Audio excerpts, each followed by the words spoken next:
జనరల్‌గా అంటారు గదా! చనిపోయిన వాళ్ళే మళ్ళీ పుట్టారు అనేది మనం వింటూ ఉంటాం గదా! ప్రాక్టికల్‌గా గూడా. పుట్టారంటే ఎట్లా అంటారంటే ముఖ కవలికలొస్తాయి ఎవరికైనా గానీ. హ్మ్. ఇప్పుడు మనమున్నాం మన ముత్తాత ముఖ కవలికలు మనకొస్తాయి. ఎందుకంటే జీన్స్ ఇవి. హ్మ్.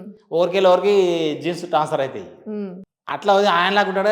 సేమ్ వానిలాగానే ఉండు, అతనిలాగానే ఉండు, ప్రవర్తన అట్లే ఉందట. అంటే జీన్స్ ప్రభావంతోటి అట్లా ప్రవర్తిస్తాం మనం. అంతే. సో, ఆత్మ అయితే గాదు. కాదు. నెగెటివ్ ఎనర్జీ అటాక్ అయితే ప్రవర్తన అట్లే ఉంటది మళ్ళా. ఓహో! ఓకే. ఆ చనిపోయిన ముత్తాత ఎనర్జీ గిన మన ఇంట్లో ఉండి, పుట్టిన మన్మని మీదకి ఆ ఎనర్జీ వస్తే, హ్మ్. వీని ప్రవర్తన సేమ్ అతను ఎలా ప్రవర్తించిండో ఆ విధంగా ప్రవర్తిస్తాడు. అంటే వీని మైండ్‌ని వాడు కంట్రోల్ చేస్తాడు. నెగెటివ్ ఎనర్జీ కంట్రోల్ చేస్తది. హుహు. దానికి తెలివితేటలు ఎక్కువ. అయితే అదేం చేస్తదంటే మనిషిని మోటివేట్ చేస్తది. ఓకే. మనం ఈడ కారు నడుపుతుంటే ఎట్లా నడుపుతామో అదొచ్చి రానోడు నడిపినట్టు మనల్ని ఇబ్బంది పెడుతుంటది. హ్మ్. మనల్ని మొత్తం నెగెటివ్ ఎనర్జీ చెప్పినట్టు వింటాం.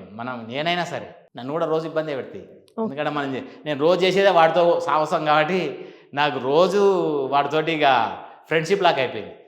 నాకు మనుషుల కన్నా ఈ నెగెటివ్ ఎనర్జీలతోటే ఫ్రెండ్‌షిప్ ఎక్కువుంది. హ్మ్. ఆడ ఎనర్జీ, మగ ఎనర్జీ అన్నీ తెలుస్తాయి నాకు. హ్మ్.